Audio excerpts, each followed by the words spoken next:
Hello friends, welcome back to the channel. आज से हम सॉफ्टवेयर प्रोजेक्ट मैनेजमेंट के यूनिट फर्स्ट से स्टार्ट करने वाले हैं। इसमें जो भी मैंने टॉपिक्स कवर किए वो है importance of software project management, activities and methodologies, categorisation of software projects, settings, objectives, management principles, management control, project portfolio management, risk evaluation, strategies programme, step wise project planning. जो जो इसमें important topic है जो अब तक AK2 में पूछे जा चुके हैं वो जैसे कि एक्टिविटीज़ एंड मैथोलॉजीज AK2 22-23 में 10 मार्क्स से क्वेश्चन पूछा गया है। कैटेगराइजेशन ऑफ सॉफ्टवेयर प्रोजेक्ट से AK2 21-22 में 10 मार्क्स से क्वेश्चन पूछा गया है। मैनेजमेंट प्रिंसिपल AK2 22-23 में 10 मार्क्स से क्वेश्चन पूछा गया है। प्रोजेक्ट पोर्टफोलियो मैनेजमेंट AK2 22-23 में 10 मार्क्स का क्वेश्चन पूछा गया है। और रिस्क एवेल्यूशन AK2 21-22 में। ये इंपॉर्टेंट टॉपिक्स है जो मैंने हाईलाइट किए हुए हैं और ये AK2 में पूछे जा चुके हैं।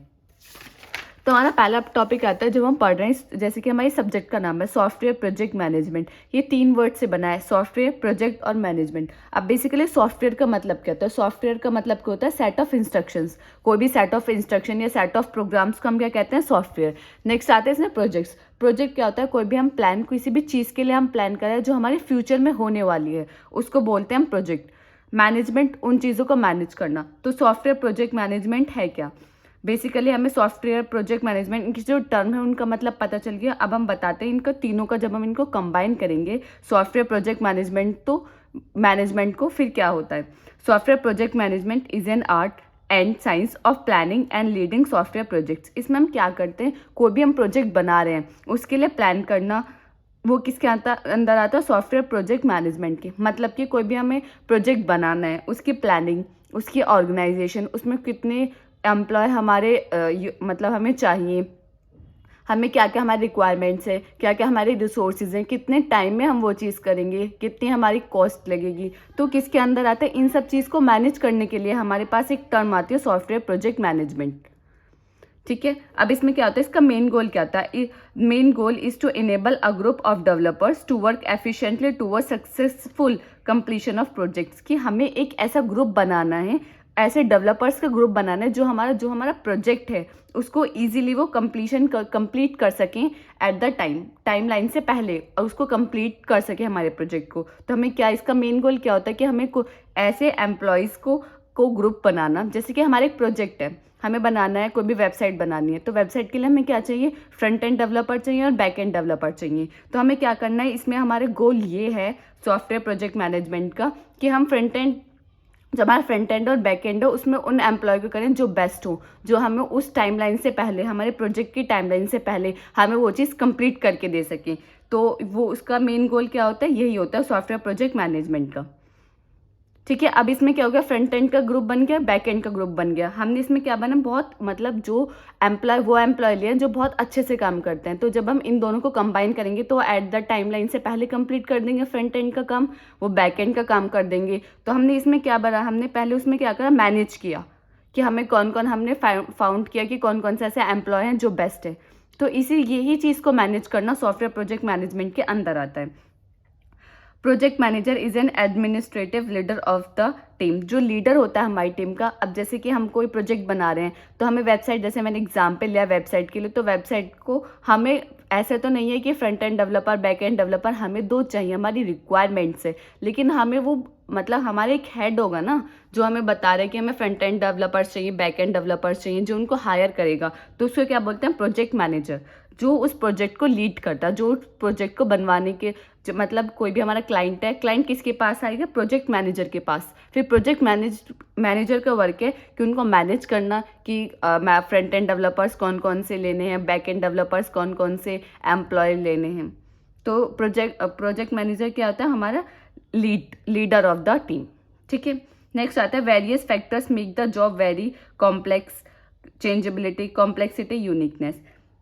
अब इसका मतलब क्या है कि कोई भी हम प्रोजेक्ट बना रहे हैं उसमें हमें क्या क्या चेंजेबिलिटी से मैं आपको एक एग्जांपल के थ्रू समझाती हूँ। चेंजेबिलिटी जैसे कि हमारे पहले हम टीवी यूज़ करते थे, तो वो कहाँ से स्टार्ट हुआ? पहले ट्रांजिस्टर्स थे हमारे पास, फिर ब्लैक एंड वाइट टीवी आए, फिर हमारे पास कलरफुल टीवी आए, फिर एलईडी, फिर एलसीडी, इस टाइम क्या यूज़ कर रहे हैं? ओलेड। तो ये क्या हो, हर टाइम टू टाइम क्या हो रही है?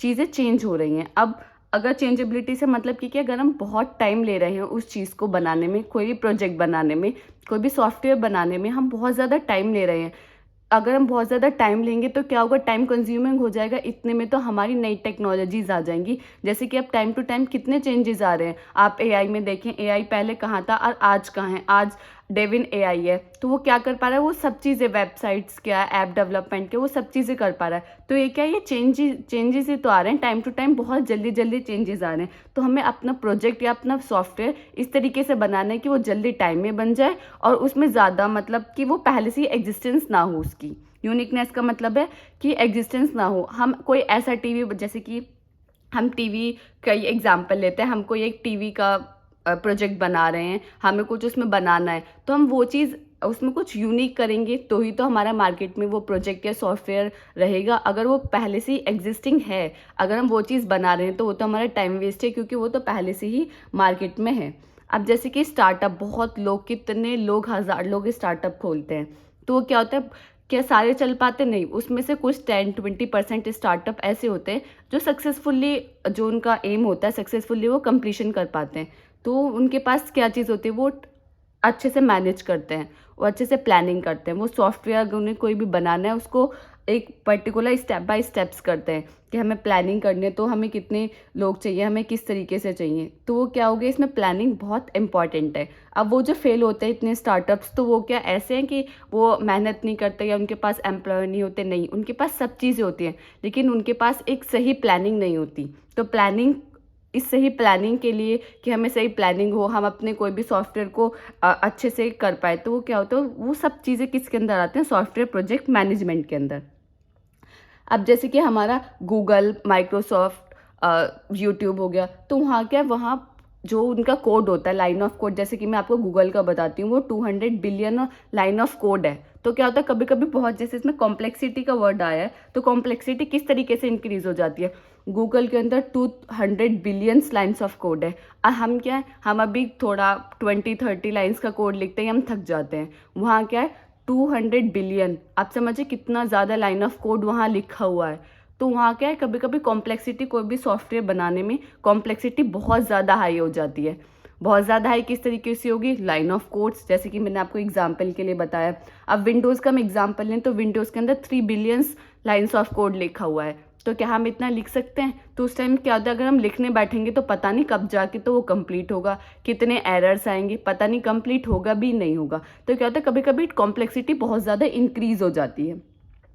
ठीक है, ये सब चीज़ें अंदर आती है सॉफ्टवेयर प्रोजेक्ट मैनेजमेंट के अंदर। अब आता है job responsibilities of project manager. अब जो हमारा प्रोजेक्ट मैनेजर है, अब वो तो हमारा क्या कर रहा है, लीड कर रहे हैं, वो बता रहे हैं कि आपको इस तरीके से काम करना है। तो उनकी रेस्पॉन्सिबिलिटीज़ क्या क्या होती है? पहले होती है प्लानिंग, कि हमारा कोई भी सॉफ्टवेयर है तो उसको प्लानिंग करना। प्लानिंग के अंदर क्या क्या आता है, हमारी रिसोर्सेज क्या है, हमारी क्लाइंट्स ने जो हमें सॉफ्टवेयर बनाया उसकी रिक्वायरमेंट्स क्या है, हम उसके लिए कौन कौन से रिसोर्सेज यूज़ कर सकते हैं, हमारे पास कौन कौन से एम्प्लॉयज़ हमें चाहिए जो हमारे टाइम से पूरा कर सकते हैं। हम ये सब चीज़ें किसके आते हैं, प्लानिंग के अंदर। अब हमारी प्लानिंग हो गई कि हमें ये चाहिए, हमें वेबसाइट बनाने में फ्रंट एंड डेवलपर्स चाहिए, 10 फ्रंट एंड डेवलपर चाहिए, 10 बैक एंड डेवलपर चाहिए, हमारी टाइमलाइन क्या है, 2 महीने है। ठीक है, तो हमें किस तरीके से काम करना है। तो ये क्या होगी, ये सब चीज़ होगी हमारी प्लानिंग के अंदर। हमारी कॉस्ट कितनी लगेगी, हमारे इतने पैसे लगेंगे इसमें, हम ये रिसोर्सेज का यूज़ करेंगे। ठीक है, तो ये सब क्या गया प्लानिंग के अंदर। अब प्लानिंग हो गई उनको ऑर्गेनाइज करना, कि आप ऑर्गेनाइज से मतलब क्या, फ्रंट एंड डेवलपर्स आ गए, बैक एंड डेवलपर्स आ गए, अब आप उनको बताएंगे कि आप ये काम करेंगे, आप ये काम करेंगे, तो वो क्या, उनको ऑर्गेनाइज करना। फिर आता है स्टाफिंग यही कि नंबर ऑफ एम्प्लॉयज़ को चूज़ करना। अब ऐसे नहीं है कि हमें एक वेबसाइट बनाने के लिए, स्मॉल सी वेबसाइट है, हम उसमें 10 फ्रंट एंड डेवलपर ले रहे हैं, 10 बैक एंड डेवलपर ले रहे हैं, जबकि वो 2 अगर फ्रंट एंड डेवलपर लेंगे, 2 बैक एंड डेवलपर लेंगे, वो उससे भी काम हो जाएगा। तो हमें स्टाफिंग्स मतलब कि जो हमारा प्रोजेक्ट मैनेजर, उनको देखना पड़ेगा कि हमें कितने एम्प्लॉयज़ चाहिए, कितने चाहिए कि ईजिली हमारा वर्क कंप्लीट हो सके एट द टाइमलाइन। डायरेक्टिंग यहाँ क्या है, डायरेक्शन मतलब कि प्रोजेक्ट मैनेजर को डायरेक्शन दिखाना कि आपको इस तरीके से करना है, आप पहले क्या कीजिए। अब वो पहले क्या कहेंगे, पहला फ्रंट एंड वाले ही तो काम करेंगे कि फ्रंट एंड वाले आप इतने टाइम में, 2 महीने का हमारे पास टाइम है, तो आप 20 to 25 डेज़ के अंदर ये कंप्लीट कर लें, बाकी बैक एंड वाले उसके बाद काम करेंगे। तो क्या उन्हें डायरेक्शन दिखाना कि आपको इस तरीके से काम करना है, प्रॉपर इंस्ट्रक्शंस देना कि आपको प्रॉपर इंस्ट्रक्शन डायरेक्शन दिखाना किनको, जो स्टाफ्स हमने चूज़ किया है उस प्रोजेक्ट को बनाने के लिए। तो आता है हमारा डायरेक्टिंग के अंदर। Monitoring, time to time monitor करना। ऐसा नहीं है कि हम बना रहे हैं, हमारा जो क्लाइंट चाहता है वो हम उसके अकॉर्डिंग बना ही नहीं रहे, हम अपने तरीके से बनाए जा रहे हैं, तो मॉनिटर करना।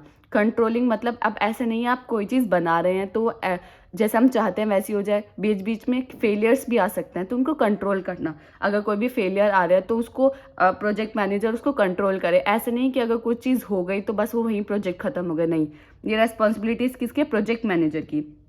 इनोवेटिंग वही इनोवेटिंग से मतलब है कोई भी हम प्रोजेक्ट बना रहे हैं वो यूनिक होना चाहिए, वो एग्जिस्टिंग प्रोजेक्ट एग्जिस्टिंग नहीं होना चाहिए पहले से। आप कोई भी सॉफ्टवेयर ला रहे हैं, आप कोई भी वेबसाइट ला रहे हैं, बना रहे हैं, जैसे कि हम वेबसाइट का ही एग्जांपल लेके चल रहे हैं कि आप कोई भी ऐसी वेबसाइट बना रहे हैं जो पहले से ही एग्जिस्टिंग है, तो उससे क्या फ़ायदा, आप बना भी रहे हैं, आपकी मेहनत भी लग रही है, लेकिन वो तो पहले से ही मार्केट में अवेलेबल है। अगर आप कुछ यूनिक करेंगे या कुछ इनोवेशन नहीं लाएंगे तभी वो मार्केट में एग्जिस्टेंस होगी, अदरवाइज नहीं होगी। तो इनोवेशन होने चाहिए, आपकी यूनिकनेस होनी चाहिए उस सॉफ्टवेयर को लेकर। तो वो काम किसका है, प्रोजेक्ट मैनेजर का। रिप्रेजेंटिंग, अब वो पूरा हो गया है हमारा, अब उसको रिप्रेजेंट किस तरीके से करेंगे। रिप्रेजेंटिंग का काम भी किसका होता है, प्रोजेक्ट मैनेजर का। रिप्रेजेंट आपको किसके सामने करना है, क्लाइंट के सामने, जिसने आपको ये सॉफ्टवेयर प्रोजेक्ट दिया है कि आप मुझे इस तरीके का सॉफ्टवेयर बना के दें। तो क्या आपको उसके सामने किस तरीके से रिप्रेजेंट करना है, तो क्या होगा रिप्रेजेंटिंग के अंदर। तो ये कुछ मेन पॉइंट्स है, जॉब रेस्पॉन्सिबिलिटीज़ क्या होती है प्रोजेक्ट मैनेजर की। अब नेक्स्ट टॉपिक आता है हमारा प्रोजेक्ट प्लानिंग। अब प्रोजेक्ट की प्लानिंग हम किस तरीके से करेंगे। अब हम पढ़ रहे हैं कि सॉफ्टवेयर प्रोजेक्ट मैनेजमेंट के अंदर बेसिकली मेन टर्म प्लानिंग की आती है।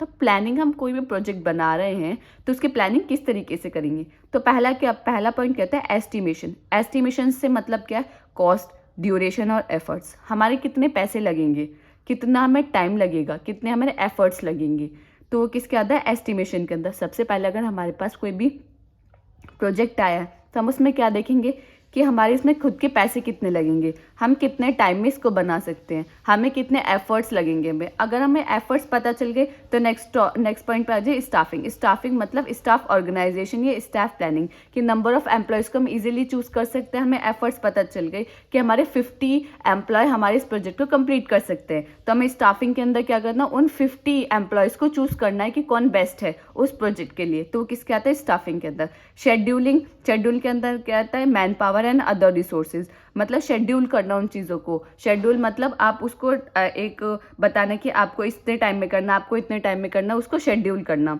कि हमें ये भी देखना कि मैन पावर कितनी लगेगी, कितना काम हम नॉर्मली कर सकते हैं, कितने हमें लोगों की ज़रूरत है, मैन पावर कितनी लगेंगी, और हमारी अदर रिसोर्सेज कितनी लगेंगी। तो वो सब चीज़ें स्टाफिंग के बाद आती हैं। फिर रिस्क मैनेजमेंट।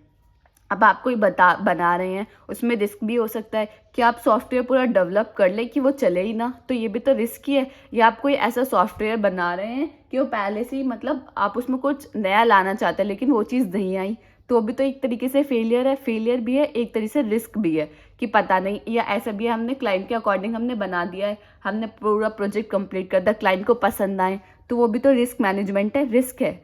ठीक है, उसके बाद आता है मिसलिनियस प्लान्स। मिसलिनियस प्लान्स मतलब कि हमारी क्वालिटी एश्योरेंस प्लान, कि हम जो अपने प्रोजेक्ट में यूज़ करेंगे तो रिसोर्सेज को यूज़ करेंगे, तो रिसोर्सेज किस तरीके के होंगे, उनकी क्वालिटी को एश्योरेंस करने कि हम बेस्ट क्वालिटीज़ की रिसोर्सेज को हम लेंगे। तो किसके आता है, हमारे मिसलिनियस प्लान के अंदर।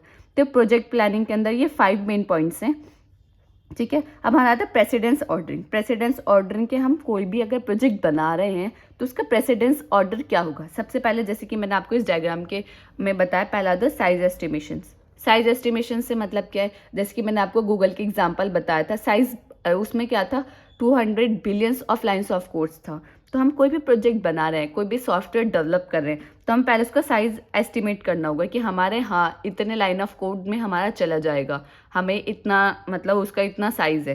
तो साइज एस्टिमेशंस में क्या आता है कि हमारा लाइन ऑफ कोड, कितना लाइन ऑफ कोड हमें लिखेंगे। अब हमें साइज पता चल गया, उसके बाद हमें एफर्ट्स कितने लगेंगे। एफर्ट्स एस्टिमेशंस मतलब कि हमें कितने लोगों की ज़रूरत पड़ेगी उस प्रोजेक्ट को बनाने के लिए, उसके बाद कहता है ड्यूरेशन। ड्यूरेशन मतलब कितने टाइम में हम प्रोजेक्ट को कंप्लीट करेंगे। जब एफर्ट्स और ड्यूरेशंस को दोनों हो जाते हैं उसके बाद कहता है प्रोजेक्ट स्टाफिंग। हमें पता चल गया हमें कितने लोगों की ज़रूरत है, 50 लोगों की। ड्यूरेशन मतलब हमारे 2 महीने में वो प्रोजेक्ट कंप्लीट होना है। तो उसके इन दोनों के अकॉर्डिंग हम किसको चूज़ करेंगे, प्रोजेक्ट स्टाफिंग को, कि हमें कितने स्टाफ्स चाहिए, कितने एम्प्लॉयज़ चाहिए, किस तरीके के एम्प्लॉय चाहिए, हमें पता चल गया। उसके बाद हम क्या करेंगे, कॉस्ट एस्टिमेशंस, कि अब जैसे कि आपने एम्प्लॉयज़ को लिया है, आपने ऐसे लोग को लिया है, ऐसे सेलेक्ट किया आपने ऐसे एम्प्लॉयज़ को जो बहुत अच्छे हैं फ्रंट एंड और बैक एंड में, जैसे कि हम वेबसाइट के एग्जाम्पल लेके चल रहे हैं, तो उसके आपको उनको सैलरी भी तो देनी पड़ेगी ना। वो सैलरी और जो रिसोर्सेज उसमें यूज़ होंगी वो सैलरी। तो आप क्या करेंगे, कॉस्ट का एस्टिमेशंस करेंगे कि हमारी टोटल कॉस्ट कितनी रिक्वायर्ड है, हम कितने उसमें कर सकते हैं। ऐसा तो नहीं है कि हमारी कॉस्ट इतनी, मतलब जो हम सॉफ्टवेयर बना रहे हैं उसकी कॉस्ट तो कम है और हम खुद जो एक्सपेंड कर रहे हैं, जो हम लगा रहे हैं वो कॉस्ट ज़्यादा है, ऐसा तो नहीं है। तो कॉस्ट का एस्टिमेशन भी बहुत इंपॉर्टेंट है। उसके बाद जब हम कॉस्ट का एस्टिमेशन कर लेंगे कि हाँ ये हम सॉफ्टवेयर बना सकते हैं, उसके बाद क्या होंगे, शेड्यूलिंग, कि उसको शेड्यूल करेंगे कि ठीक है कोई बात नहीं, अब हमारे पास एम्प्लॉयज़ भी आ गए, हमें पता भी चल गया कितने टाइम में करेंगे, हमें ये भी पता चल गया कौन कौन सी रिसोर्सेज यूज़ करेंगे, हमें अपनी कॉस्ट भी पता चल गई, हमें साइज़ भी पता चल गया। तो अब क्या है, लास्ट काम क्या है, हमें शेड्यूल करना, शेड्यूलिंग करना, कि आपको इस टाइम में फ्रंट एंड डेवलपर को 20 to 25 डेज में कंप्लीट करना है। उसके बाद बैक एंड डेवलपर्स करेंगे। तो क्या एक प्रेसिडेंस ऑर्डरिंग है। अगर कोई भी सॉफ्टवेयर प्रोजेक्ट मैनेजमेंट का इंट्रोडक्शन आता है या कोई भी प्लानिंग का क्वेश्चन आता है तो आप ये डायग्राम ज़रूर बना के आएँ। प्रेसिडेंस ऑर्डरिंग, ये डायग्राम काफ़ी इंपॉर्टेंट है। इसमें सभी चीज़ें आपको जैसे मैंने बताई हैं, तो आप इनको सब पॉइंट एक हेडिंग लिख के उसके अंदर काफ़ी कुछ लिख सकते हैं। जैसे साइज एस्टिमेशन का बता सकते हैं कि हम कोई भी सॉफ्टवेयर बना रहे हैं, जैसे मैंने एग्जांपल के लिए गूगल का लिया, तब गूगल का बता सकते हैं। फिर इस तरीके का ये सब चीज़ें आप खुद से बना सकते हैं। हेडिंग लिख के उसके अंदर नीचे का कंटेंट आप खुद लिख सकते हैं। तो ये काफ़ी इंपॉर्टेंट डायग्राम है। नेक्स्ट आता है activities covered by software project management. अब एक्टिविटीज़ क्या क्या आती हैं। पहली एक्टिविटी आती है फिजिबिलिटी स्टडी। अब फिजिबिलिटी स्टडी से मतलब है क्या, फिजिबिलिटी स्टडी से मतलब है फाइनेंशियली और टेक्निकली क्या हम उस सॉफ्टवेयर को बनाने के लिए सक्षम हैं, क्या हम इतने हमारे पास पैसे हैं कि हम उसको बना सकते हैं, हमारे पास कितनी टेक्नोलॉजीज़ हैं कि हम उस सॉफ्टवेयर को बना सकते हैं। वो सब किसके अंदर आते हैं, फिजिबिलिटी स्टडीज़ के अंदर। ठीक है, फिजिबिलिटी स्टडी के अंदर क्या आता है, फाइनेंशियली और टेक्निकली क्या हम फिजिबल है उस प्रोजेक्ट को बनाने के लिए, उस सॉफ्टवेयर को बनाने के लिए। अब हम कोई ऐसा सॉफ्टवेयर ले लें कि उसका जो कॉस्ट है वो बहुत हाई है, हमारा इतना बजट है ही नहीं, तो उस प्रोजेक्ट को लेने से पहले, उस सॉफ्टवेयर को डेवलप करने से पहले हमें अपना क्या देखना पड़ेगा, फाइनेंशियली देखना पड़ेगा कि हम फाइनेंशियली हैं कि हम उसको बना सकते हैं। तो किसके अंदर आता है, फिजिबिलिटी की स्टडी के अंदर। नेक्स्ट आता है आपका प्लान जैसे कि मैं अभी इतने देर से प्लान के बारे में बात कर रही हूँ। प्लानिंग के अंदर जैसे आप प्लान है तो आप प्लानिंग के अंदर सी सब पॉइंट्स पूरे डिटेल में बता सकते हैं। आपने डायग्राम बताया, एक्टिविटीज़ जैसे आपसे पूछे, activities covered by software project management, ये बताया आपने। फिजिबिलिटी स्टडी बता दिया, फाइनेंशियली और टेक्निकली हम फिजिबल हैं उस सॉफ्टवेयर को बनाने के लिए या नहीं, तो क्या फिजिबिलिटी स्टडी के अंदर। अब प्लानिंग के अंदर आपके क्या आ गया, यही सब जो मैंने आपको बताया ये सब लिख देंगे आप। फिर प्रोजेक्ट का एग्जीक्यूशन, की एट द लास्ट टाइम हम प्रोजेक्ट को, जब ये सब प्रोजेक्ट की प्लानिंग कर लेंगे, प्रोजेक्ट हमारा बन जाएगा, तो लास्ट में क्या करेंगे, हम प्रोजेक्ट को एग्जीक्यूट करेंगे या क्लाइंट को हैंड ओवर करेंगे कि लीजिए ये आपका बन गया। तो ये सब क्या आता है, एक्टिविटीज़ के अंदर 3 चीज़ें आती हैं, फिजिबिलिटी स्टडी, प्लान और प्रोजेक्ट एग्जीक्यूशन। तो ये डायग्राम आपको इंपॉर्टेंट है, ये डायग्राम आप ऐसे अच्छे से बना के आए। डायग्राम रिप्रेजेंटेशन आपका बहुत इंपॉर्टेंट है क्योंकि पूरा थ्योरेटिकल सब्जेक्ट है, तो आप जितना डायग्राम बनाएंगे उतना वो अच्छे से रिप्रेजेंट होगा। तो जैसे मैंने आपको इसमें बताया तो आप इसको अच्छे से लिख सकते हैं। प्लानिंग के अंदर ये पूरा लिख सकते हैं जो मैंने आपको इतना बताया, डायग्राम भी बना सकते हैं। ठीक है, अब नेक्स्ट पॉइंट आता है मेट्रोलॉजीज। अब मेट्रोलॉजीज के अंदर पहला आता है हमारा वाटरफॉल मॉडल। वाटरफॉल आता है बेसिकली, वाटरफॉल। अब वाटरफॉल का ये पूरा डायग्राम है। ये डायग्राम जैसे मेट्रोलॉजीज के अंदर आपको पर्टिकुलरली पूछ सकते हैं कि वाटरफॉल बताइए, आजाइल बताइए। जैसे कि आजाइल जो है 2021-22 में 10 नंबर में पूछा ही गया है अपने नाम से ही, कि ऐसा नहीं कि मेट्रोलॉजीज पूछेंगे आपसे। पर्टिकुलरली अगर आपको वाटरफॉल बोलेंगे तो आपको वाटरफॉल बताना है, आजाइल बोलेंगे तो आजाइल बताना है। अब हमारा कहता है वाटरफॉल में पहला पॉइंट कहता है feasibility study. Feasibility study activities में था, वहाँ पे भी यही फिजिबिलिटी स्टडी है। फिजिबिलिटी स्टडी मतलब क्या है कि हम फाइनेंशियली और टेक्निकली जो हम सॉफ्टवेयर बना रहे हैं क्या हम उसके लिए फिजिबल हैं, क्या हमारे पास इतने पैसे हैं कि हम उस सॉफ्टवेयर को बना सकते हैं, या हमारे पास इतनी टेक्निक है कि हम उस सॉफ्टवेयर को डेवलप कर सकते हैं। तो ठीक है, फिर हम नेक्स्ट स्टेप पे पहुंच जाएंगे। अगर हमारे पास सारे फाइनेंशियली भी हम हैं फिजिबल और हम टेक्निकल भी हैं तो हम नेक्स्ट स्टेप पे पहुंच जाएंगे। नेक्स्ट स्टेप इसमें क्या कहता है, रिक्वायरमेंट और स्पेसिफिकेशन, कि हमारी रिक्वायरमेंट्स की, जो क्लाइंट है उसकी रिक्वायरमेंट्स क्या क्या हैं, वो क्या क्या चाहता है उस सॉफ्टवेयर में, तो किस में हम करेंगे, नेक्स्ट स्टेप में एनालाइज करेंगे। हमें पता चल गया हाँ हम सॉफ्टवेयर बना सकते हैं, हम फाइनेंशियली और टेक्निकली फिजिबल हैं। Then moving on next step. Next step क्या है, रिक्वायरमेंट एंड स्पेसिफिकेशंस, कि उसकी रिक्वायरमेंट्स क्या क्या हैं क्लाइंट्स की उस सॉफ्टवेयर में। देन उसका डिज़ाइन बनाएंगे कि हाँ ठीक है आपको इस तरीके का सॉफ्टवेयर बनाना चाहिए आपको, तो हम उसे क्या बनाएंगे, एक रफ डिज़ाइन बनाएंगे। अब डिज़ाइन हमने बना लिया, फिर डिज़ाइन के बाद क्या करेंगे, उसको रियल में इम्प्लीमेंट करेंगे, किसके थ्रू, कोडिंग के थ्रू। ठीक है, अब आपने उसको इम्प्लीमेंट कर दिया, उसके बाद आप टेस्टिंग करेंगे कि क्या वो सॉफ्टवेयर जिस तरीके से वर्क करना चाहिए क्या वो वर्क कर रहा है। अगर वो कर रहा है तो टेस्टिंग फेज से नेक्स्ट फेज में पहुंच जाएगा। नेक्स्ट फेज क्या है, मेंटेनेंस। मेंटेनेंस फेज में क्या आता है कि अगर कोई भी हम उसमें चेंजेस चाहते हैं तो हम उसमें चेंजेस कर सकें, तो वो क्या करेंगे, एट द लास्ट हमारा क्या होता है, मेंटेनेंस के अंदर आता है कि अगर कोई क्लाइंट चाहता है कि हाँ हमें इस चीज़ में चेंज करना चाहते हैं तो हम वो एट द लास्ट स्टेप में कर सकते हैं अगर वो पॉसिबल है। अब आपको ये दिख रहा होगा जैसे कि मैंने आपको इसमें एक्सप्लेन किया, तो क्या ये स्टेप बाय स्टेप है, मतलब कि सिक्वेंशली है। जैसे कि इसका नाम है वाटरफॉल, वाटर जब ऊपर से गिरता है तो वो क्या गिरता है, इस तरीके से एक सीक्वेंस में गिरता है। तो इसी तरीके से जैसे कि इसका नाम है वैसे ही ये वर्क करता है। तो इसमें क्या है, ये स्टेप बाय स्टेप है, ये सिक्वेंशली वर्क करेगा। पहले वो फिजिबिलिटी स्टडी करेगा, फिर रिक्वायरमेंट्स करेगा, फिर डिज़ाइन करेगा, फिर कोडिंग करेगा, फिर टेस्टिंग करेगा, फिर मेंटेनेंस करेगा। तो वाटरफॉल जब भी आए तो आप इसका ये डायग्राम ज़रूर बना के आएँ। अब जो मैंने इसमें बताया आप अच्छे से लिख सकते हैं। अब इसमें है क्या, the waterfall model is the simple and classical model of all model. ये सबसे पहला मॉडल है और ये क्या है, बहुत सिंपल है। अब आप देख रहे हो बहुत सिंपल है, सिक्वेंशली हम चल रहे हैं, तो ये क्या है, सिंपल एंड क्लासिकल मॉडल है। This model is also known as linear sequentially model. अब इसको क्या बोलते हैं हम, लीनियर सिक्वेंशियल मॉडल। क्यों बोलते हैं, क्योंकि हम स्टेप बाय स्टेप चल रहे हैं, सिक्वेंशली चल रहे हैं। पहले फिजिबिलिटी स्टडी चेक होगी तभी रिक्वायरमेंट स्पेसिफिकेशन होगा। नेक्स्ट क्या है, this model is theoretical model not a practical model. ये क्या है, एक थ्योरेटिकल मॉडल, ये प्रैक्टिकल मॉडल नहीं है। In this model each and every phase must be complete before moving to the next step. इसका मतलब क्या है कि अगर हम रिक्वायरमेंट स्पेसिफिकेशन पे पहुंचेंगे तो उससे पहले हमें फिजिबिलिटी स्टडी हो जानी चाहिए। ऐसा नहीं है कि हम फिजिबिलिटी स्टडी नहीं हुआ और हम रिक्वायरमेंट से पहुंच गए, तो इसमें ऐसा पॉसिबल नहीं है। क्यों, क्योंकि नेक्स्ट वाले का जो इनपुट, फर्स्ट वाले का जो आउटपुट है वो नेक्स्ट वाले स्टेप का इनपुट का वर्क कर रहा है इस मॉडल में। तो इसमें क्या कहते हैं कि नेक्स्ट फेज तभी होगा जब हमारा प्रीवियस फेज कंप्लीट हो चुका होगा। नेक्स्ट क्या है, this model is suitable for small project. ये मॉडल जो है वो हमारा मतलब सुटेबल होता है, हमें ज़्यादा से यूज़ करते हैं स्मॉल प्रोजेक्ट्स को बनाने के लिए। अब इसमें एडवांटेजेस क्या है, एडवांटेजेस क्या है, वही है सिंपल मॉडल है और बहुत इजीली इंप्लीमेंट कर सकते हैं। In this model, next advantages क्या है, in this model once a phase is successfully complete then only we can move to the next step, so there is no overlapping between them.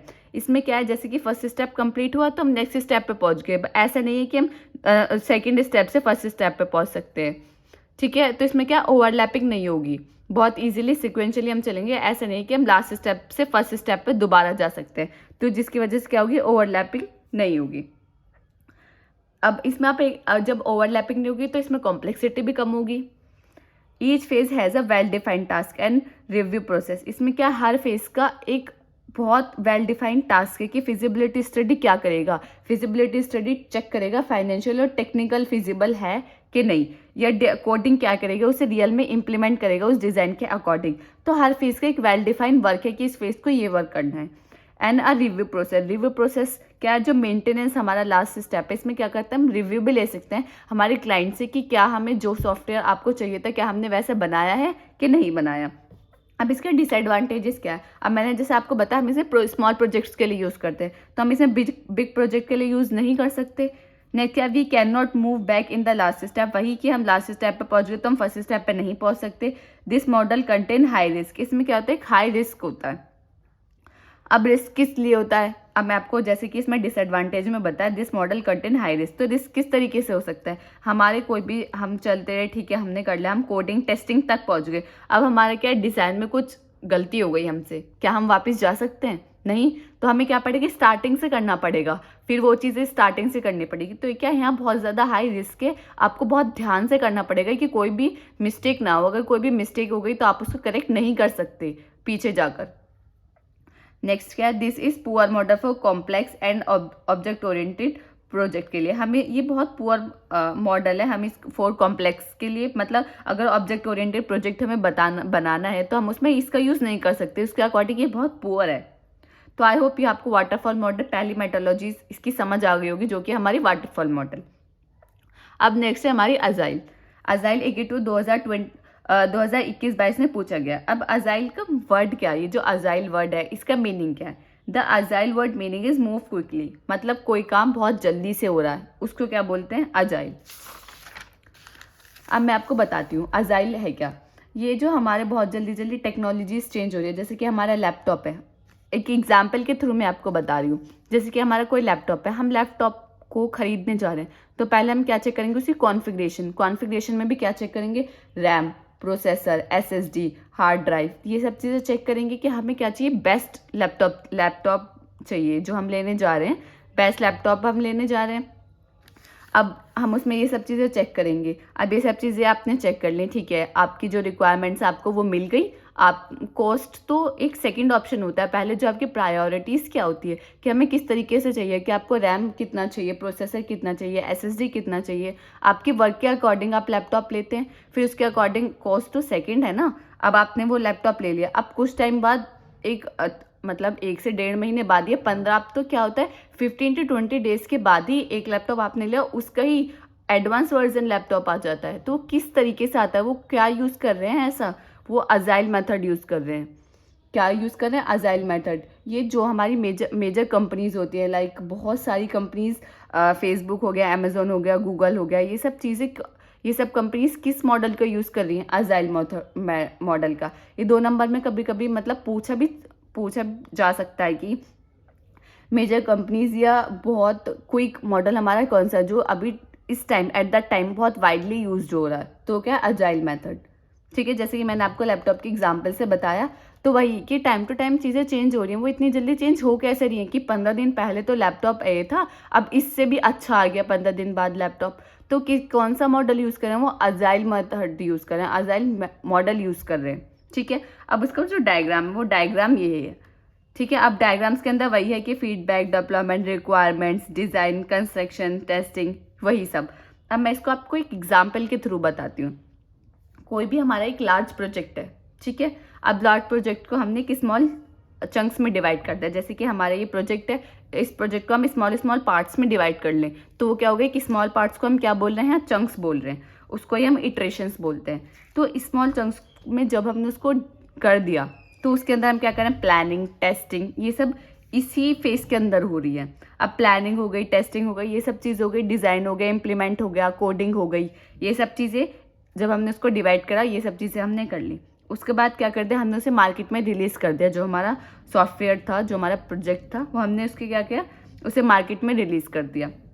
Then feedback. अब आपको पता है feedback एक majorly बहुत important है, क्योंकि आप कोई भी चीज़ लेंगे तो आपको डिसीजन मेकिंग में बहुत हेल्पफुल होता है। आप कोई भी चीज़ लेते हैं, खरीदते हैं, तो आप क्या चाहते हैं, आप उसका पहले फीडबैक देखते हैं। जैसे कि आप फ्लिपकार्ट पे जाएंगे, तो वहाँ आपको कुछ लेना है, वहाँ आपको कोई ड्रेस खरीदने, वहाँ आपको कुछ भी यूटेंसिल्स लेने हैं, तो उसमें क्या होता है, नीचे एक ऑप्शन आता है रिव्यू का, 4.5 रेटिंग है। तो आप रिव्यू के अकॉर्डिंग आपकी डिसीजन मेकिंग बहुत ईजी हो जाते हैं कि आपको ये लेना चाहिए या नहीं लेना चाहिए। अब हमने वो बना दिया, हमने उसमें फीडबैक, ठीक है, अब हमने सॉफ्टवेयर लॉन्च कर दिया, हमारे मार्केट में आ गया, अब हम उसका क्या लेंगे, फीडबैक, कि वो लोगों को पसंद आ रहा है या नहीं आ रहा। ठीक है, अब उसके अंदर कुछ ऐसा तो है नहीं वो सबको पसंद आएगा, नहीं, कुछ लोगों को नहीं पसंद आएगा, कुछ लोग उसमें कुछ चाहते हैं कि हमें ये भी चीज़ चाहिए, ये भी चीज़ चाहिए। तो वो क्या होगा, फिर उसके बाद हम उस फीडबैक के अकॉर्डिंग उसको क्या करेंगे, एनहेंस करेंगे, कि जो उसमें कमियां रह गई हैं, जो हमें फीडबैक से पता चला है कि इसमें ये कमियां रह गई हैं, तो उसके बाद क्या करेंगे, अब उसको इन्हेंस करेंगे। इन्हेंस करने के बाद हम उसको रिलीज़ कर देंगे। अब जो उसमें कमियां थी वो पूरी करके हम उसे दोबारा उसे मार्केट में रिलीज़ कर देंगे। ये वर्क होता है हमारा अजाइल मेथड का, अजाइल मॉडल का। इस तरीके से वो वर्क करता है। लार्ज प्रोजेक्ट को स्मॉल चंक्स में डिवाइड करता है। स्मॉल चंक्स में सब चीज़ें हो जाती है, प्लानिंग, टेस्टिंग, कोडिंग, डिज़ाइन, सब चीज़ें होने के बाद उसको रिलीज़ करता है मार्केट में। देन फीडबैक, फीडबैक के बाद एनहांस, फिर री रिलीज़। मैंने आपको एग्जाम्पल के थ्रू बताया। आप ये ऐसा नहीं है कि आप ये ही डायग्राम बना के आ जाए, ये सिर्फ आपको मैंने एग्जाम्पल के थ्रू बताया। जो मेजर डायग्राम है इसका वो ये है। ये आप इसको बता सकते हैं कि हमने एक एग्जाम्पल लिया है, काफ़ी अच्छे से एलैबोरेट कर सकते हैं। अब ये है कि ये फास्ट हो कैसे रहा है। अब इसमें क्या करता है, हम कोई भी डॉक्यूमेंटेशन का यूज़ नहीं करते हैं। हम कोई भी चीज़ें कर रहे हैं तो उसकी डॉक्यूमेंटिंग नहीं लिखते हैं, तो इसलिए क्या होता है, ये फास्ट मेथड होता है। क्योंकि इसमें हम कोई भी डॉक्यूमेंटेशन नहीं लिखते हैं इसकी, कि हम कोई भी प्रोजेक्ट बना रहे हैं, सॉफ्टवेयर बना रहे हैं, हम उसमें क्या क्या यूज़ कर रहे हैं, क्या क्या कर रहे हैं, क्या नहीं कर रहे हैं, डॉक्यूमेंटेशन इसकी कोई नहीं होती अजाइल मेथड, अजाइल मॉडल की। तो इसलिए ये फास्ट है। तो ये फास्ट भी क्यों है, मैंने आपको बताया डॉक्यूमेंटेशन की वजह से। अब इसके एडवांटेजेस क्या है, फेस टू फेस कम्युनिकेशन होता है इसमें क्लाइंट के साथ। दूसरा क्या होता है, हम इसमें चेंजेस कर सकते हैं, किसके थ्रू, फीडबैक के थ्रू। क्यों, क्योंकि मैंने आपको बताया कि रिलीज कर दिया, फीडबैक आया, फिर उसको इन्हांस करके री रिलीज कर दिया। तो ये क्या है, चेंजेस हम इसमें कर सकते हैं। देन टाइम तो बहुत मेजर इसका एडवांटेज है कि बहुत लेस टाइम कंज्यूमिंग है, बहुत फास्ट है। डिसएडवांटेजेस क्या, लेस डॉक्यूमेंटेशन, वही कि इसकी बहुत कम डॉक्यूमेंटेशन आपको मिलेगी। मेंटेनेंस प्रॉब्लम, इसमें काफ़ी बार मेंटेनेंस प्रॉब्लम भी आ जाते हैं। क्यों, मेंटेनेंस प्रॉब्लम किस तरीके से आएगी, अब उसमें कुछ चीज़ ख़राब हो गई, अब आपको पता ही नहीं है कि आपने वो एट द टाइम कि आपने 1 साल बनाया, अब वो 2 साल बाद उसमें कोई चीज़ें ऐसा होने लगी, कुछ ख़राब होने लग गई हैं, तो वो आपके पास चीज़ें आपको ठीक करनी है।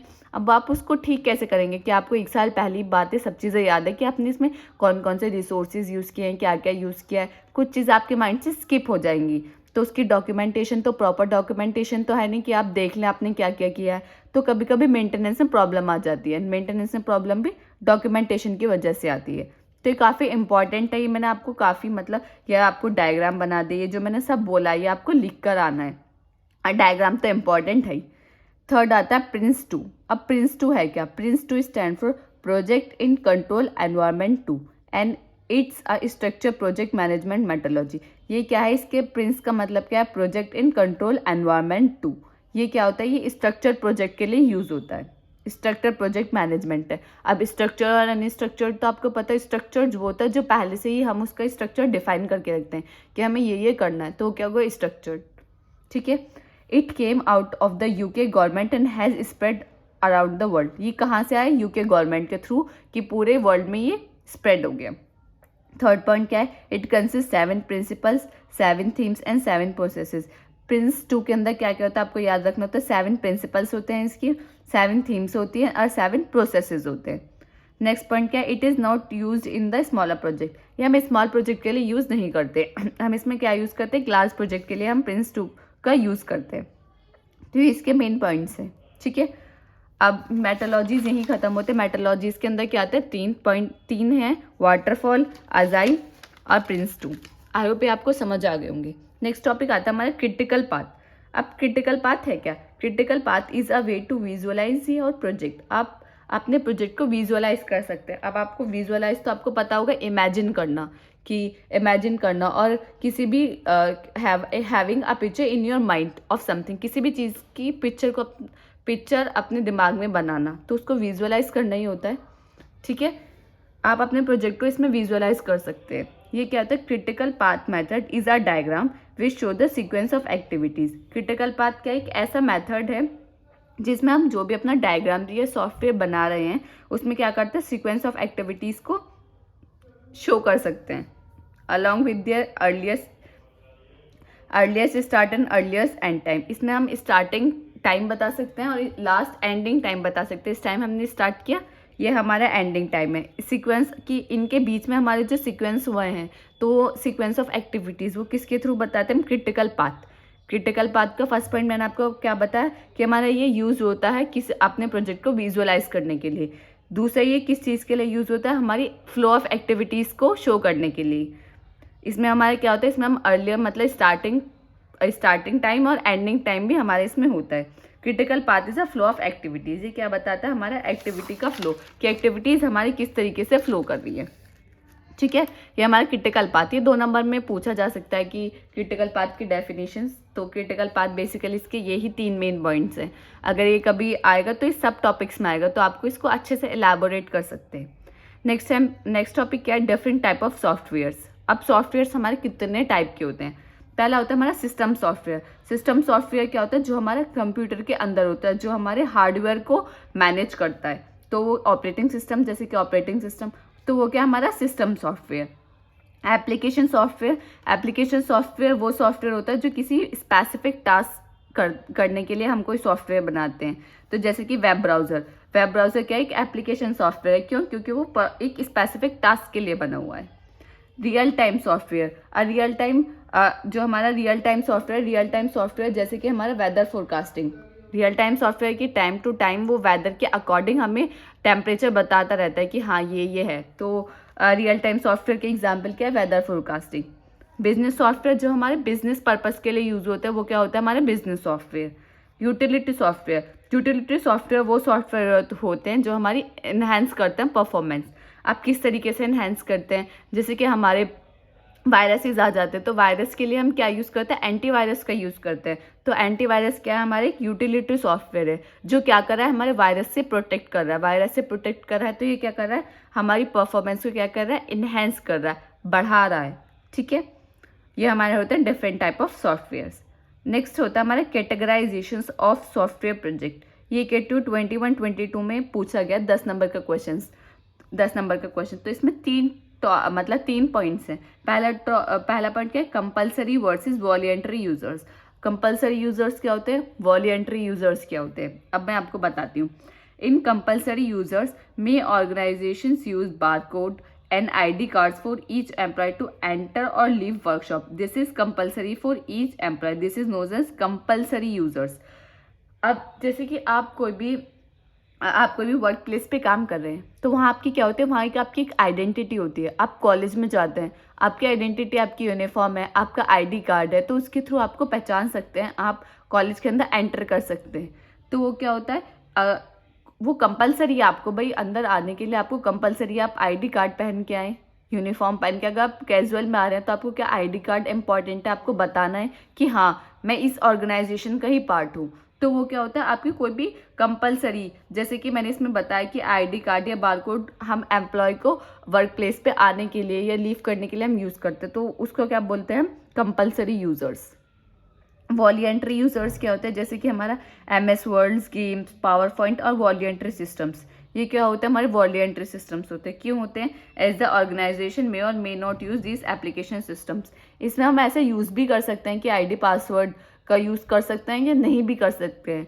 अगर हम करना चाहें, मे और मे नॉट कंडीशंस आ जाती है, तो वो क्या हो जाती है, वॉलंटरी यूजर्स। कंपलसरी यूजर्स, जैसे कि मैंने आपको बताया, किसी भी ऑर्गेनाइजेशन के अंदर हम कोई भी उसकी आइडेंटिटी, ID कार्ड हो गया या कुछ भी हो गया एम्प्लॉय की, कि वो उस वर्क प्लेस के अंदर आ सके और जा सके, वो होता है हमारे कंपलसरी यूजर्स। और वॉलंटरी यूजर्स में मे और मे नॉट कंडीशन आ जाती है।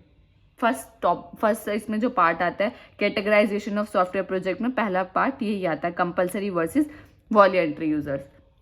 सेकेंड पॉइंट आता है इंफॉर्मेशन वर्सेस एम्बेडेड सिस्टम्स। अब इंफॉर्मेशन सिस्टम्स क्या होते हैं ना, एम्बेडेड सिस्टम्स क्या होते हैं, एनी डेटा इन और आउट सिस्टम। कोई भी डेटा जो हमारे सिस्टम्स के अंदर है और सिस्टम के बाहर है, लाइक स्टैक कंट्रोल क्या सिस्टम के अंदर है, लाइब्रेरी मैनेजमेंट सिस्टम्स वो क्या बाहर है, आर कॉल्ड इंफॉर्मेशन सिस्टम। वो कोई भी इंफॉर्मेशंस को गैदर करते हैं, इंफॉर्मेशंस को रखते हैं अपने पास सिस्टम्स की, या तो वो सिस्टम के अंदर हो या चाहे वो बाहर हो। तो वो क्या होता है, हमारे इंफॉर्मेशन सिस्टम। जैसे कि इसका नाम भी बता रहा है, इंफॉर्मेशन से रिलेटेड है। इस इंफॉर्मेशन सिस्टम का मतलब है कि सिस्टम के अंदर कोई भी इंफॉर्मेशन को जो रखता है उसको बोलते हैं इंफॉर्मेशन सिस्टम, चाहे वो अंदर हो या बाहर हो, स्टैक कंट्रोल या लाइब्रेरी मैनेजमेंट सिस्टम। नेक्स्ट ये होता है एम्बेडेड सिस्टम। एम्बेडेड सिस्टम क्या होता है, system which automatically control the temperature in building, sequencing in a washing machine are called embedded system. Embedded systems क्या होते हैं, जो ऑटोमेटिकली कंट्रोल हो जाते हैं, उसे हमें कंट्रोल करने की ज़रूरत नहीं पड़ती। आप जैसे कि वॉशिंग मशीन को अगर आप चलाते हैं तो वो एट द टाइम उसका टाइमर, जितना उसका टाइम होता है, वो टाइमर कंप्लीट होने के बाद ऑटोमेटिकली वो क्या होती है, स्टॉप हो जाती है। तो क्या आप उसको जाके रोकना चाहे रोक सकते हैं, लेकिन एट द टाइम जब उसका टाइम कंप्लीट होगा, टाइम कंप्लीशन के बाद क्या होगा, वो रुक जाएगी, तो वो ऐसे सिस्टम्स को क्या बोलते हैं, एम्बेडेड सिस्टम, जो हमारा ऑटोमेटिकली कंट्रोल करते हैं किसी भी चीज़ को। इंफॉर्मेशन सिस्टम क्या होता है, जो इंफॉर्मेशन को गैदर करते हैं, इंफॉर्मेशन को रखते हैं कि सिस्टम के अंदर या सिस्टम के बाहर, लाइक स्टैक कंट्रोल और लाइब्रेरी मैनेजमेंट सिस्टम। अब थर्ड क्या होता है हमारा objective driven versus product driven. अब ऑब्जेक्टिव ड्राइवन क्या होता है, it is to satisfy specific goal. इसको हम यूज़ करते हैं कोई भी स्पेसिफिक गोल के लिए। अब इसमें क्या है, in object driven project the main objective of the final outcomes is consider. Objective driven में हम क्या करते हैं, जो हमारा फाइनल आउटकम्स है, जो हमारा फाइनल आउटपुट है, हम उसको ही कंसिडर करते हैं, but does not take much efforts to build the finalized fully functional expected version at the initial iteration। इसमें क्या लिखा हुआ है कि इसमें ज़्यादा एफर्ट्स नहीं लगते हमें, जो हमें हमारा एक्सपेक्टेड हमें जो बनाना है उसे बनाने में, इनिशियल से एक्सपेक्टेड वर्जन को बनाने में, उसकी फुल्ली फंक्शनिंग करने में इसमें ज़्यादा एफर्ट्स नहीं लगते। तो 3 इसमें मेन पॉइंट है।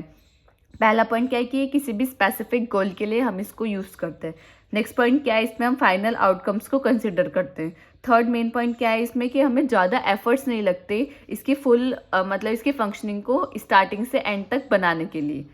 ठीक है, ये होता है हमारा ऑब्जेक्टिव ड्राइवन में। अब प्रोडक्ट ड्राइवन में क्या होता है, here the base problem is identify and only have to develop a previously determine और डिजाइन प्रोडक्ट। इसमें क्या होता है, जो भी हमारी बेस प्रॉब्लम होती है, स्टार्टिंग प्रॉब्लम होती है, उसको हम आइडेंटिफाई करते हैं, और and only have to develop a previously determine और डिज़ाइन प्रोडक्ट। हम इसमें क्या करते हैं, डेवलप करते हैं हमारे प्रोडक्ट का डिज़ाइन। ठीक है, पहला पॉइंट इसमें क्या बताया, क्या क्या करता है, ये बेस प्रॉब्लम को आइडेंटिफाई करता है। नेक्स्ट पॉइंट मैंने इसमें क्या बताया कि डेवलप करता है हमारा प्रोडक्ट का डिज़ाइन।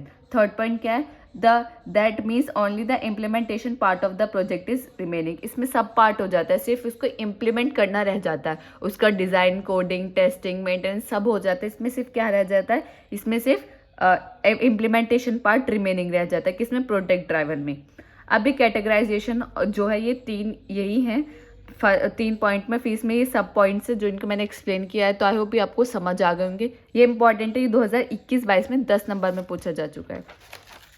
अब हमारा नेक्स्ट टॉपिक क्या होता है, मैनेजमेंट प्रिंसिपल्स। मैनेजमेंट प्रिंसिपल्स हैं क्या, पहला प्रिंसिपल आता है डिवीजन ऑफ वर्क। अब डिवीजन ऑफ वर्क मतलब कि हमारा कोई भी प्रोजेक्ट है, जैसे कि हम वेबसाइट्स का ही स्टार्टिंग से एग्जाम्पल लेके आ रहे हैं, हमें कोई भी वेबसाइट बनानी है तो आपको डिवाइड करना पड़ेगा वर्क। अब ऐसा नहीं है कि जो हमारा प्रोजेक्ट मैनेजर है वही बनाने बैठ जाए वेबसाइट, अब वो खुद ही बनाने बैठ जाएगा, फ्रंट एंड का काम भी वो खुद ही करेंगे, बैक एंड का काम भी वो खुद ही करेंगे, तो बहुत टाइम कंज्यूमिंग हो जाएगा। टाइम कंज्यूमिंग होगा, ऐसा भी हो सकता है कि जो हमारी टाइमलाइन है तब तक भी वो कंप्लीट ना हो। क्यों, क्योंकि आप खुद कर रहे हैं।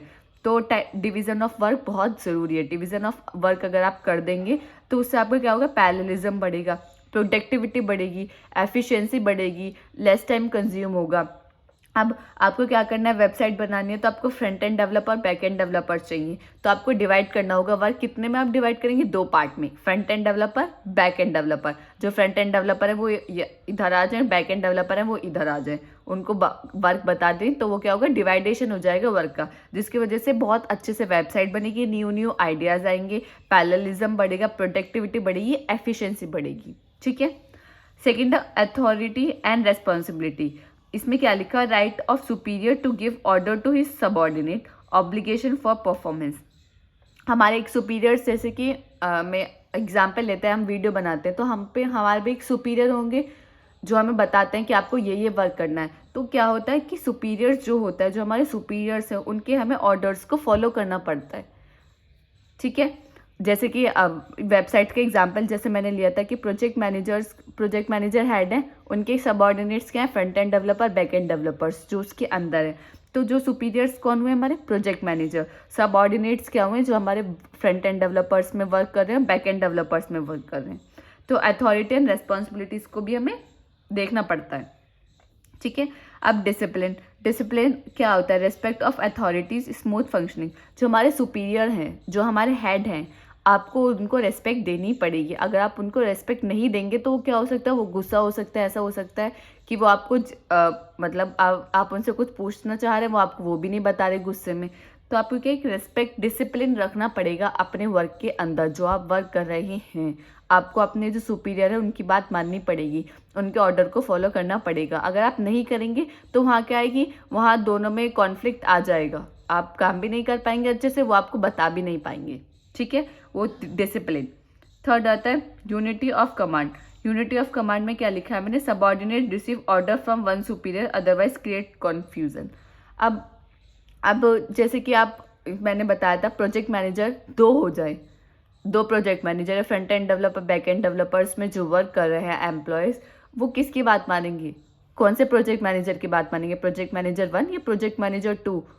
तो इसका मतलब क्या है कि हमारे सुपीरियर या हमारे जो सारी पावर्स है हमारे एक के हाथ में होनी चाहिए। हम एक को अपनी पावर्स दें कि वो सबऑर्डिनेट्स को भी ज़्यादा दिक्कत नहीं होगी उनके ऑर्डर्स को फॉलो करने में। अगर हम ज़्यादा करेंगे कि हमारी हाई अथॉरिटी इतनी है, उनमें कॉन्फ्लिक्ट हो जाएंगे, वो कहेंगे कि नहीं वेबसाइट का कलर ये होना चाहिए, बैक एंड के लिए हम ये यूज़ करेंगे, फ्रंट एंड के लिए हम ये यूज़ करेंगे, तो क्या हो सकता है वहाँ कॉन्फ्लिक्ट हो जाएगा। वहाँ अगर कॉन्फ्लिक्ट हमारा सुपीरियर में ही होगा, उनके बीच में कॉन्फ्लिक्ट होगा, तो वर्क कैसे होगा, कैसे आप वेबसाइट बना पाएंगे, प्रोजेक्ट कैसे कंप्लीट होगा।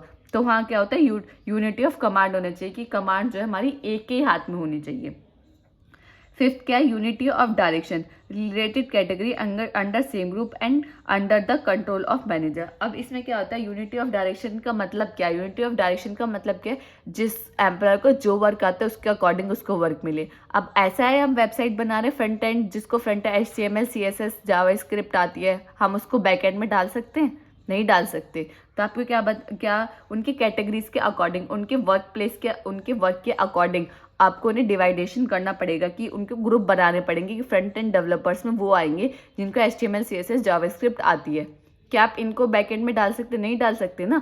तो आपको इसमें यूनिटी ऑफ डायरेक्शन भी होनी चाहिए कि जिसको जो आता है उसके अकॉर्डिंग उसको वर्क मिले। ठीक है, अब विजन एंड मिशन, विजन और मिशन हमारा क्लियर होना चाहिए, हमें क्या बनाना है और हमें किस तरीके से उसको कंप्लीट करना है। ठीक है, एवरी प्रोजेक्ट और initialisation should be begin with the end in the end. Starting कैसे करनी है, एंडिंग कैसे करनी है, विजन और मिशन हमारा क्लियर होना चाहिए अपने प्रोजेक्ट को लेकर।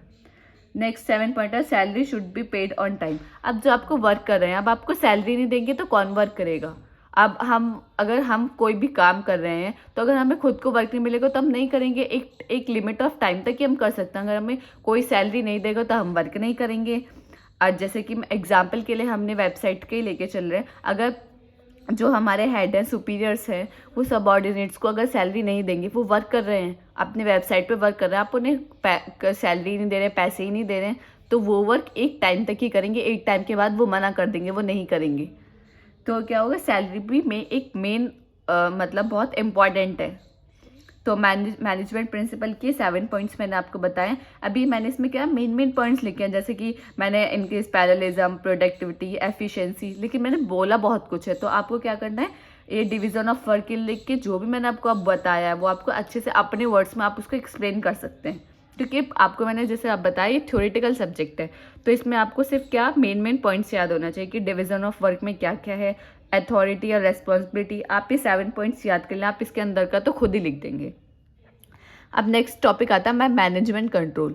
मैनेजमेंट कंट्रोल में क्या करते हैं, कंट्रोल वही आपको वर्ड से ही पता चल रहा होगा किसी चीज़ को कंट्रोल कर रहे हैं। ठीक है, इसमें क्या है, achieved goal with in a set of time. हमें कंट्रोल करना है, हम अपना ऐसा मतलब ऐसे प्लानिंग बनानी है कि हमारा जो टाइम है, हमें उस टाइम तक अपने गोल को अचीव करना है। ठीक है, नेक्स्ट पॉइंट क्या है, process of monitoring and regulating activities. Time to time हमें मॉनिटर करना होगा कि हमारा काम सही चल रहा है या नहीं चल रहा within an organisation to ensure that goal and objective are achieve efficiently, जिसकी वजह से हमारे क्या होगा, गोल हमारे इजीली हम अचीव कर पाएंगे और एफिशिएंटली उसको कर पाएंगे किसी भी प्रोजेक्ट को। नेक्स्ट पॉइंट क्या है, comparing actual and plan performance.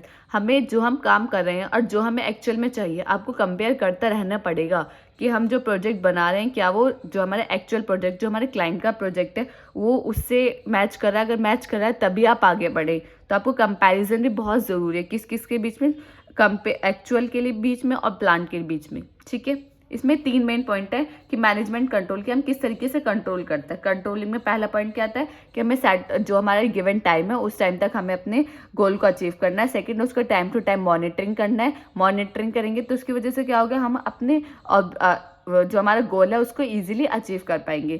Third point क्या होगा, हमें कंपैरिजन करना पड़ेगा हमारे एक्चुअल और प्लान परफॉर्मेंस के बीच में। ठीक है, अब नेक्स्ट हमारा टॉपिक आता है PPM, project portfolio management.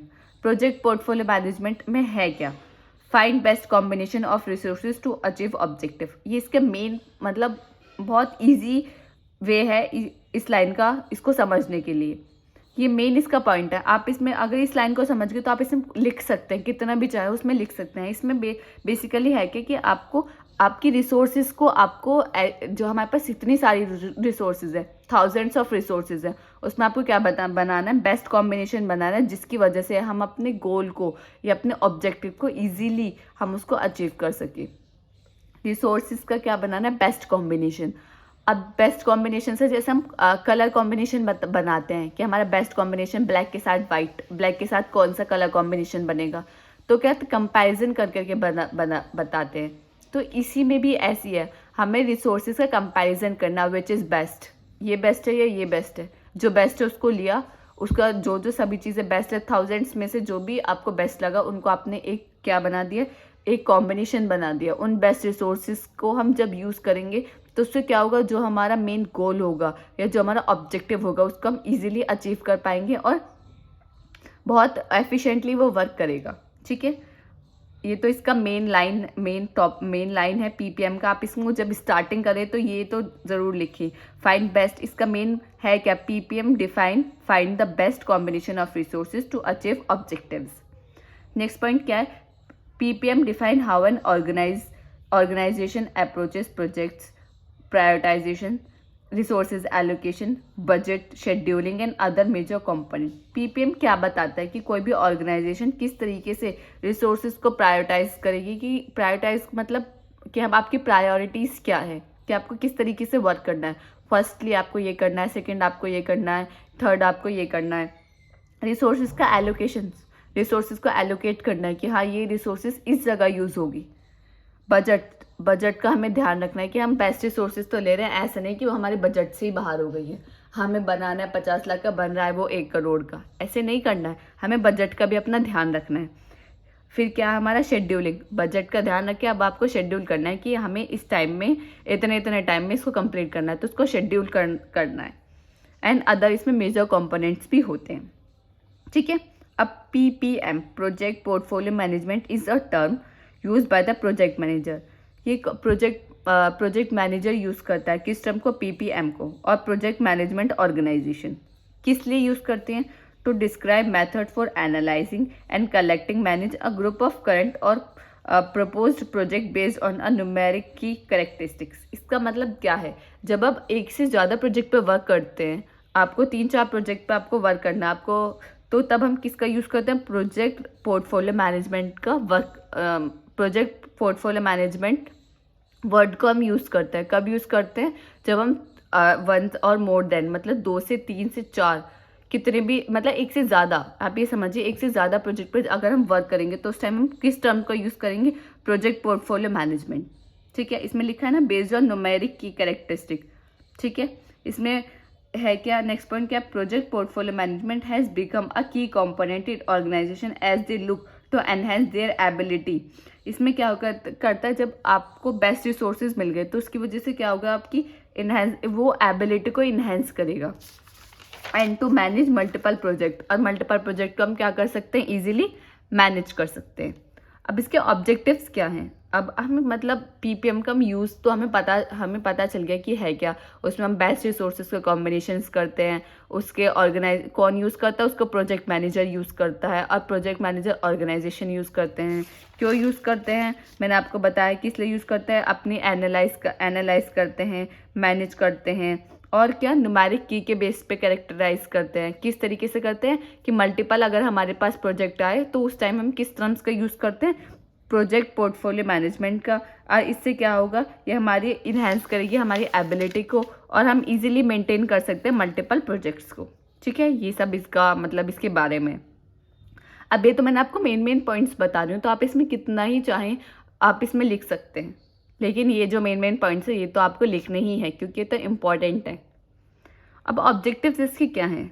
It create a descriptive document. इससे हम क्या क्रिएट कर सकते हैं? डिस्क्रिप्टिव डॉक्यूमेंट क्रिएट कर सकते हैं। अगर हमारे पास बेस्ट रिसोर्सेज आ गए तो हमें पता चल गया कि हाँ हम ये चीज़ें यूज़ करेंगे, हाँ हमें ये चीज़ें चाहिए, हम इस तरीके का सॉफ्टवेयर बना रहे हैं, तो एक डिस्क्रिप्टिव हम इसमें डॉक्यूमेंट क्रिएट कर सकते हैं। विच कंटेन, जो डॉक्यूमेंट है वो क्या कंटेन करेगा? Virtual information such as project का नाम, टाइम फ्रेम, कॉस्ट, उसके बिजनेस ऑब्जेक्टिव्स। ठीक है, बिजनेस ऑब्जेक्टिव्स के मतलब क्या है कि हम किस बिजनेस में यूज़ कर रहे हैं।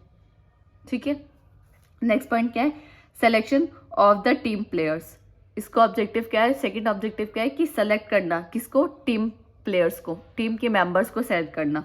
Who will work towards achieving the project objectives, कि जो हमारे प्रोजेक्ट को अचीव करने में हमारी हेल्प कर सके, बहुत इजीली वो अच्छे से कर सके अपने वर्क के लिए, वो मतलब विलिंगनेस हो उनके अंदर कि हाँ हम ये अपना वर्क बहुत अच्छे से करेंगे।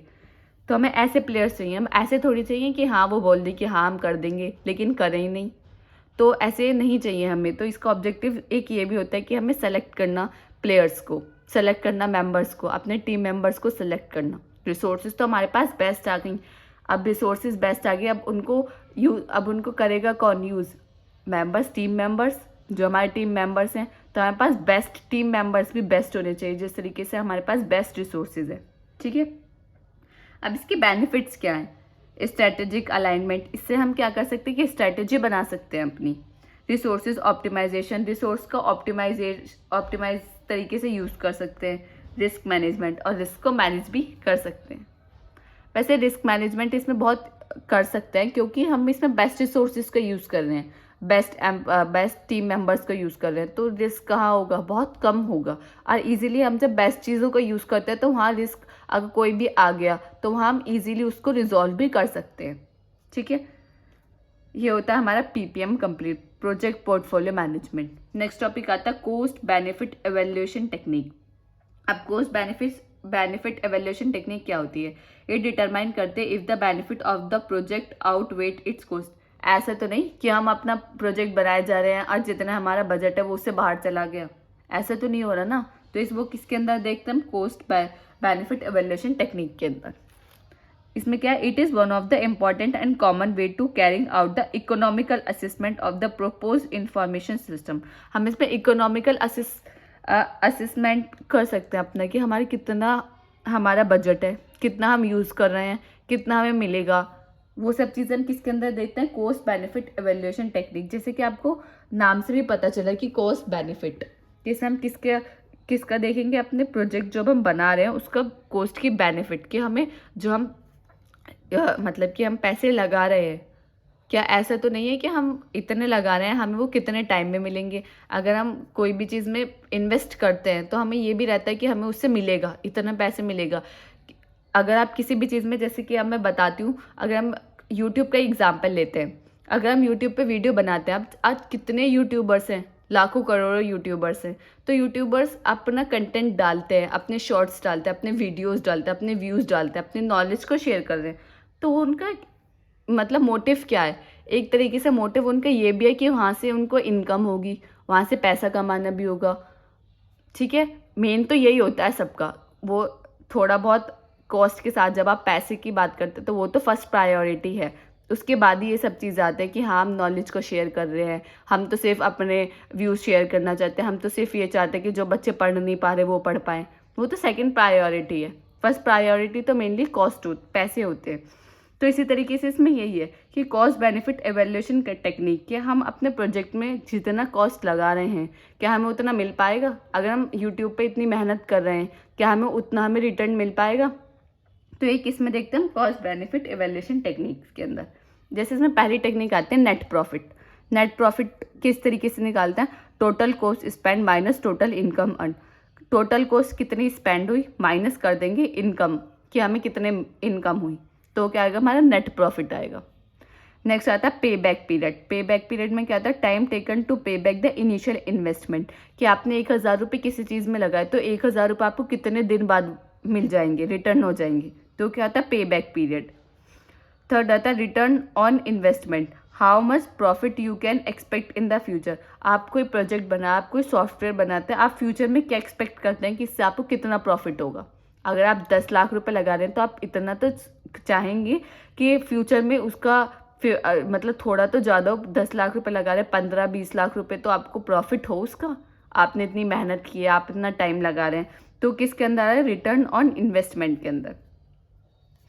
नेक्स्ट आता है net present value. Net present value मतलब determine investment is financially benefits by companies values of future profit to is initial investment.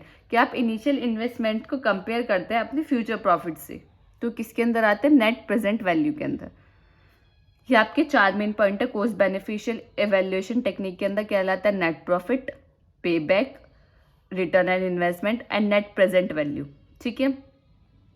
Next आता है आपका रिस्क मैनेजमेंट। रिस्क मैनेजमेंट के अंदर क्या आता है, process of identifying, assessing, assessing मतलब एनालाइज, मिटिगेटिंग मतलब मिनिमाइज रिस्क। ये एक ऐसा प्रोसेस है जिसमें हम अपने रिस्क को एनालाइज करते हैं और उसको मिनिमाइज करते हैं। वो किसके अंदर आता है, रिस्क मैनेजमेंट के अंदर। पहला आता है रिस्क असेसमेंट। रिस्क असेसमेंट क्या होता है, आइडेंटिफाई एंड इवेल्युएट रिस्क। जो रिस्क है हम उसको क्या करें, आइडेंटिफाई करें और उसको इवेल्युएट करें। उसके रिस्क असेसमेंट के अंदर, जैसे कि मैंने आपको बताया, रिस्क मैनेजमेंट के अंदर एनालाइज और मिनिमाइजेशन है। ठीक है। पहला आता है रिस्क असेसमेंट। रिस्क असेसमेंट के अंदर क्या होता है, आइडेंटिफाई करते हैं, इवेल्युएट करते हैं हम रिस्क को। उसमें ही पॉइंट्स है। पहला पॉइंट क्या होता है, रिस्क आइडेंटिफिकेशंस। रिस्क आइडेंटिफिकेशन में क्या आता है, identify risk that could affect the project and organisation. हम उन रिस्क को आइडेंटिफाई करें जो हमारे प्रोजेक्ट को अफेक्ट कर रही हैं, जो हमारे प्रोजेक्ट को फ्यूचर में अफेक्ट कर सकते हैं या अब अफेक्ट कर रहे हैं एट द टाइम जब हम प्रोजेक्ट बना रहे हैं। तो सबसे पहले हमारा क्या होता है, उन रिस्क को आइडेंटिफाई करें। उनको नहीं कि हाँ वो होने वाले हैं या हो सकते हैं, नहीं, जो करंटली हैं, जो रिस्क अभी प्रेजेंट में है, आप उनको आइडेंटिफाई करें जो हमारे प्रोजेक्ट के लिए हार्मफुल है। सेकेंड कहता है रिस्क एनालाइजिंग। रिस्क को एनालाइज करना मतलब आफ्टर आइडेंटिफाई, आपने आइडेंटिफाई कर लिया कि हाँ ये रिस्क जो है ये बहुत हार्मफुल है हमारे प्रोजेक्ट के लिए, इसलिए हमारा प्रोजेक्ट वर्क नहीं कर रहा। फिर उसको क्या करेंगे, आप एनालाइज करेंगे। They need to analyse to understand their nature, cause and consequences. उसके क्या करेंगे, इसके कॉज और कॉन्सिक्वेंसेज को उसको एनालाइज करेंगे कि कितना हार्मफुल ये हो सकता है, क्या क्या है इसके अंदर। ये भी दो टाइप के होते हैं, qualitative and quantitative. Quantitative, quantity में, क्वालिटेटिव उसकी क्वालिटी के अकॉर्डिंग एश्योरेंस करें, हम उसको एनालाइज करें।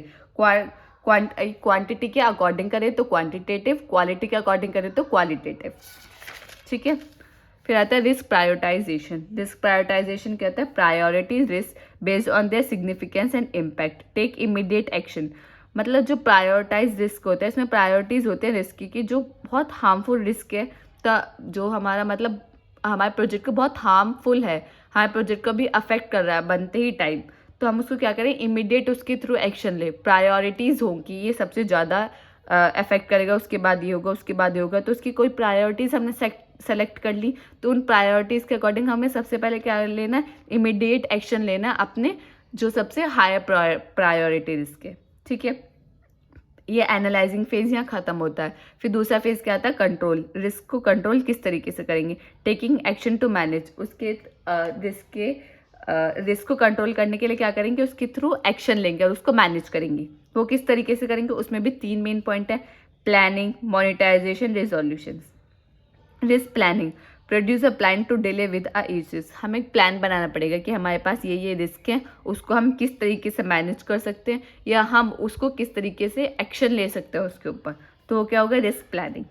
Risk monitoring, keeping a closer watch on risk, detect and changing और न्यू रिस्क। हाँ, हम मॉनिटर करते रहें कि हमारा ये रिस्क ठीक है, कोई बात नहीं, ये रिस्क हमने ख़त्म कर दिया, ये अगर कोई भी ऐसी चीज़ है जो हमारे सॉफ्टवेयर को हार्म कर रही है, हमें इसका सॉल्यूशन मिल गया, हम इसको मॉनिटर करते रहें कि आने वाले टाइम में ऐसा तो नहीं क्या ये दोबारा आ जाए।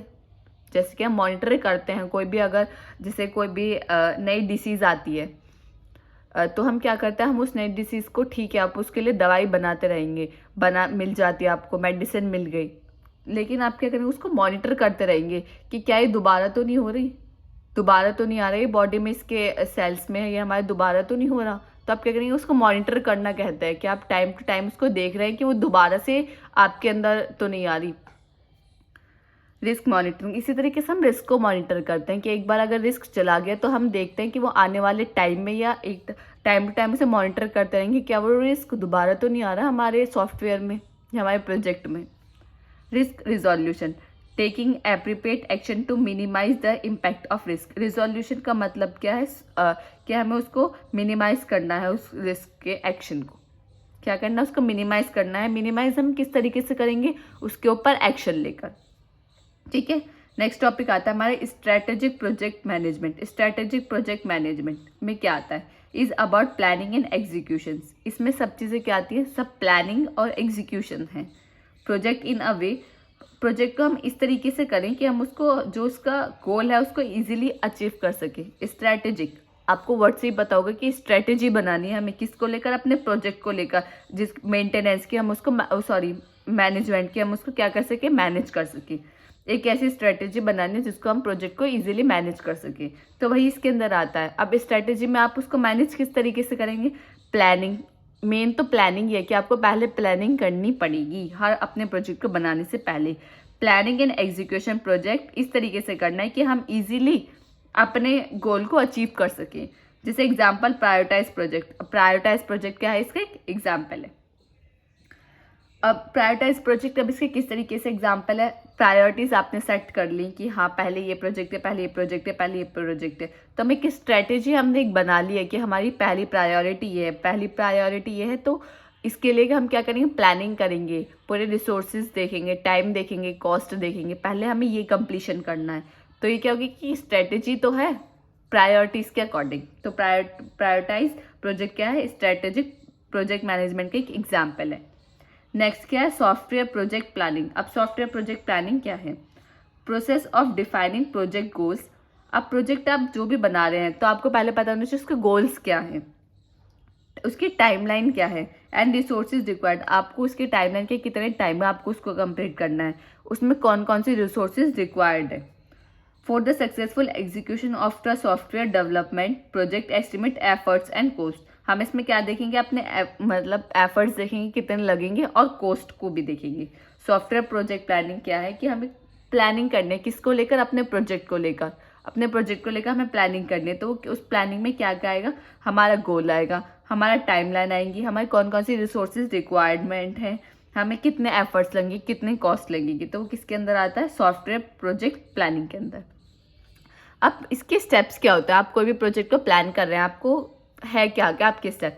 अब इनिशियल स्टेप्स तो यही है कि आपको सेलेक्ट करना है कि आपको किस प्रोजेक्ट पे वर्क करना है। अब आपको ये सेलेक्ट हो गया कि ये प्रोजेक्ट पे, हाँ मुझे इस प्रोजेक्ट पे वर्क करना है, तो नेक्स्ट क्या आता है, identify project scope and objectives. उसके स्कोप को देखना और उसके ऑब्जेक्टिव्स को देखना, वो किसके अंदर आता है, उसका नेक्स्ट स्टेप होता है। नेक्स्ट क्या होता है, आइडेंटिफाई प्रोजेक्ट इंफ्रास्ट्रक्चर, उसका स्ट्रक्चर डिफाइन करना कि वो किस किस तरीके से वर्क करेगा, आपको क्या क्या रिक्वायरमेंट्स हैं, आप उसको किस तरीके से स्ट्रक्चर करेंगे, तो क्या होता है, नेक्स्ट स्टेप होता है। फिर एनालाइज प्रोजेक्ट कैरेक्टरिस्टिक, प्रोजेक्ट की कैरेक्टरिस्टिक्स को एनालाइज करना। Next identify project products and activities, उसकी प्रोडक्ट और एक्टिविटीज़ को भी आइडेंटिफाई करना। नेक्स्ट एस्टिमेट एफर्ट्स, अब ये सब चीज़ें हमें स्ट्रक्चर्स पता चल गए, उसके ऑब्जेक्टिव्स पता चल गए, उसकी एक्टिविटीज़ पता चल गई, कौन कौन से क्या क्या चीज़ें यूज़ होंगी, सब चीज़ें पता चल गई। अब इसके बाद हम क्या करेंगे, estimate efforts for each activity, her activity में कितने एफर्ट्स लगेंगे। एफर्ट्स मैंने आपको स्टार्टिंग से यही सब चीज़ है इसमें। एफर्ट्स मैंने आपको बताया कि इसमें कितने रिक्वायरमेंट, हमारे रिसोर्सेज कितने रिक्वायरमेंट्स हैं, कितने एम्प्लॉयज़ हमें चाहिए, तो ये सब किसके अंदर आता है, एफर्ट्स के अंदर। आइडेंटिफाई एक्टिविटी रिस्क, कि हम कोई भी कर रहे हैं तो उसमें रिस्क कितना है, कौन कौन से रिस्क आ सकते हैं, ये सब क्या है, प्रोजेक्ट प्लानिंग के स्टेप्स। ये भी इंपॉर्टेंट है कि आ जाता है कि आप स्टेप्स बताएं प्रोजेक्ट प्लानिंग के। तो पहला क्या है, आपको प्रोजेक्ट सेलेक्ट करना है, फिर उसका स्कोप देखना है और उसके ऑब्जेक्टिव्स देखने हैं। नेक्स्ट उसका स्ट्रक्चर डिफाइन करना है। नेक्स्ट उसकी कैरेक्टरिस्टिक्स को एनालाइज करना है। नेक्स्ट उसके प्रोजेक्ट के प्रोडक्ट्स को किस तरीके से करना है, आइडेंटिफाई करना है उसके प्रोडक्ट और एक्टिविटीज़ को। अब एक्टिविटी सब चीज़ें एनालाइज हो गई, उसके बाद आपको क्या करना है, एफर्ट्स देखने कितने लगेंगे हमारे एफर्ट्स। नेक्स्ट उसमें क्या देखना है, रिस्क को देखना है कि कितना उसमें रिस्क है। अब ये जो यूनिट है ये मैंने इसमें सारे टॉपिक्स कवर करा दिए हैं। अब इसमें ये थ्योरेटिकल सब्जेक्ट है, तो ये जो मैंने आपको डायग्राम्स बनाए हैं ये काफ़ी इंपॉर्टेंट है, इनको आप अच्छे से कर लें। अगर आपको कोई भी डाउट है तो आप कमेंट सेक्शन में पूछ सकते हैं। ये नोट्स चाहिए तो नोट्स के लिए आप ज्वाइन कर सकते हैं Telegram. Thank you for watching this video.